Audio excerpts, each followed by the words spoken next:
Hey, what's going on, everybody? Echoside Fiend here, back once again on CarnivalSpirits, and today I am doing a response video to Kelly Green's video from a couple of days ago, just wanting to hear our stories about our very first ICP concert experience.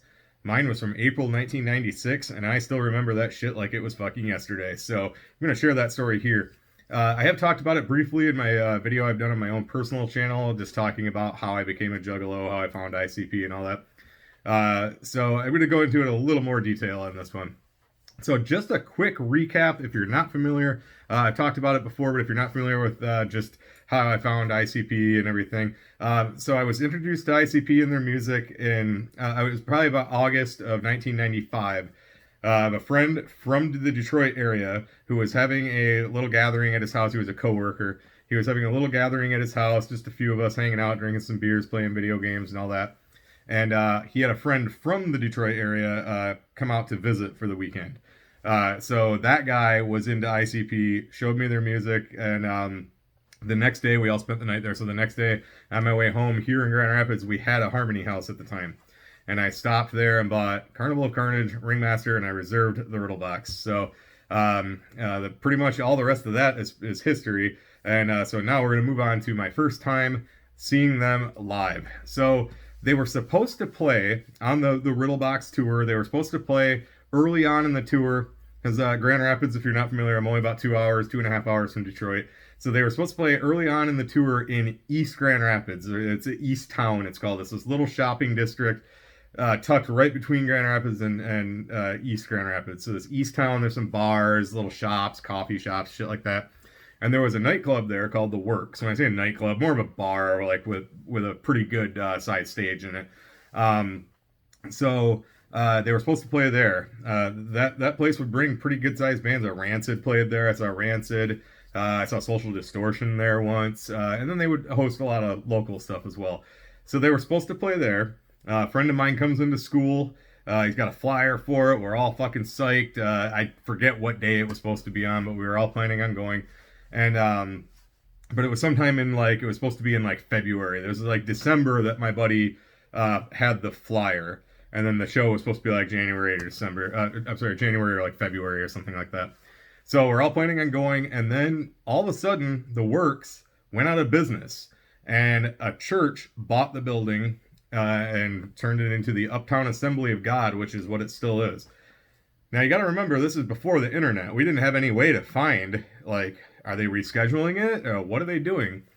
So I think how we found out, I'm not 100% sure, but if I remember correctly, how we found out, it's my friend Mike, who was in our skater group. This was all of us that were going to go. We're all in our circle of skater friends. My buddy Mike, his older brother Jason, was, and still pretty much is, very involved in the music scene, the local music scene. And he was friends with the guy that booked the show. I'm pretty sure that's how we came across the information that they were rebooking it at the very end of the tour. So the very last stop of this Riddle Box tour was in April of 1996 in Standale, but it's still Grand Rapids. It's just right out, it's just a little border, city of Grand Rapids. They were playing at a golf course. The golf course is Lincoln Country Club. And inside the clubhouse, there's a bar, nightclub kind of thing, called Sluggos Down Under, and it's still there. I myself am a golfer, and I actually golf at that golf course pretty frequently. And it's kind of weird when you're in there paying or whatever, you can look and see the Sluggos Down Under. And every time I'm there, I'm always like, holy fuck, man. I saw ICP, the very first fucking time I saw them was here in this little fucking club in a clubhouse at a golf course. So we found out that the show was in it was like I said, it was early April. Unfortunately, I don't have a ticket stub for it because it was not a ticketed show. It was just pay at the door. But it was on a Friday, and the reason I remember that is because working at that restaurant, I was a cook. I never had fucking weekends off ever. The only time they gave weekends off, the people, I should say, the only people they gave weekends off to, kind of in a rotating way, was the full-time guys. I was just part-time, so I always had to work Fridays and Saturdays. And it was fine. I didn't care. But so I'm like, well, shit, I got to go and I got to find somebody to switch with. I'll take their shift one night and hopefully they can do that. I almost definitely would have been able to do that. But I got there And somehow, some way, I was not scheduled for Friday night. I was scheduled like Saturday, Sunday, and then like Wednesday or something because I was just part time. You know, I was still a high school student, and I'm not into that like woo woo magic stuff or meant to be or fate or whatever. But somehow I'm like, I look at that and I'm just like, that is really weird. The one fucking night to go see ICP that I wanted to go see ICP, I was not scheduled. I didn't have to fucking flip shifts with anybody. So, as it all worked out, I was able to go. One thing that stands out in my mind the night of the show, it was fucking pouring rain. And I was driving my car. It was me, my friend Keith, and my friend Jason that were all in the car together. We're meeting a whole bunch of us out there, but us three were riding together. I was driving, and we're coming up 131, switching to the I-196 ramp, and then the exit that we needed was just like the next exit. And as I'm coming up, I had decent tires on my car, but it was just pouring so hard. I hit like a puddle and I hydroplaned out into the fucking highway into one I-196, slid out into a lane, got control of the car again quick, but there was no one there. There was cars all around. This is like right in the heart of Grand Rapids. And I somehow slid through, missed everybody, gained control of my car, just kept going. And that always sticks out in my mind. I was like, whew, after I got everything under control. So we get to the show. By the time we got there, it actually had lightened up pretty good. The rain had lightened up. So we're waiting in line. Didn't get rained on too hard, just sprinkling at this point. Long line to get in. We were actually kind of worried we might not get in, but we did. Everybody got in. And I also would like to point out we didn't know anything about them throwing Fago at all. We get inside.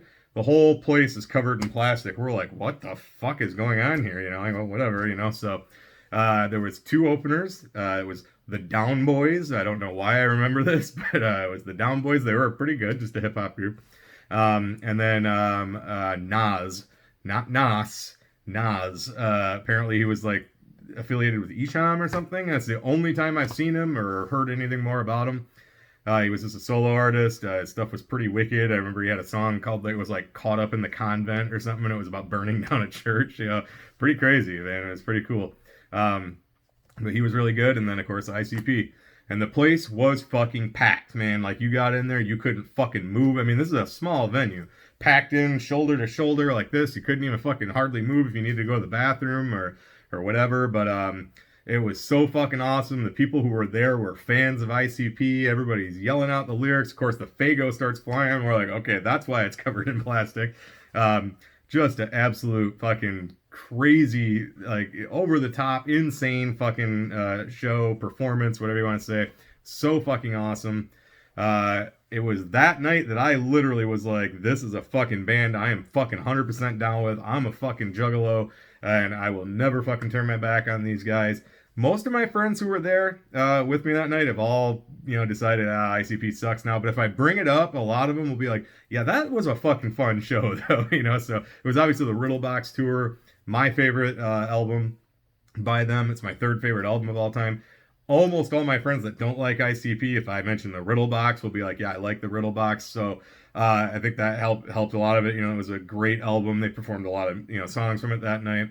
So most of my friends, I think, had a fucking great time. Well, I think everybody had a great time at the show. Most of them will look back on that show and be like, yeah, that was a fucking cool show.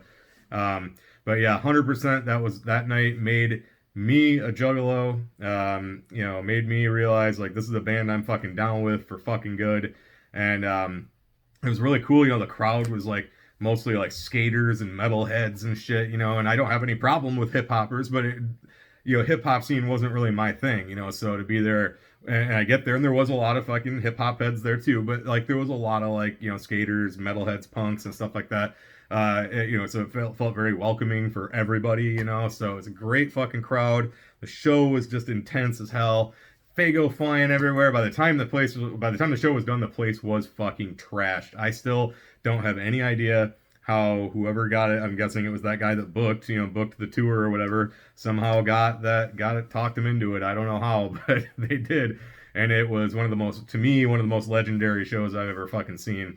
And of course, being the first time I saw him, I've gone to, upwards of 50 times of seeing him now, and, just so much fun, and so glad I got to experience that in a small venue like that. And I'm looking forward to it. I'm going to be going to see them on the Wicked Clowns from Outer Space tour, assuming it doesn't get canceled because of the Steve Carino virus, as Russell Talk calls it. But they're supposed to be playing at the Music Factory, which, from what I understand, is very, very small. So I feel like that'll be kind of a going back to that first show. So I did buy a shirt that night, just a Riddlebox shirt, Riddlebox on the front. The Riddlebox logo on the front, just the Insane Clown Posse Riddlebox on the back. I still do have that, but I've got it packed away in a box of concert T-shirts that I'm, like keeping. I bought an extra large. I wear large now, so and it's pretty worn out, and I don't want it to get damaged any more than it probably already is. And also this night, I got the Wicked Clouds comic book there. Still, obviously, got that framed. I just got that signed at the Fury Fest.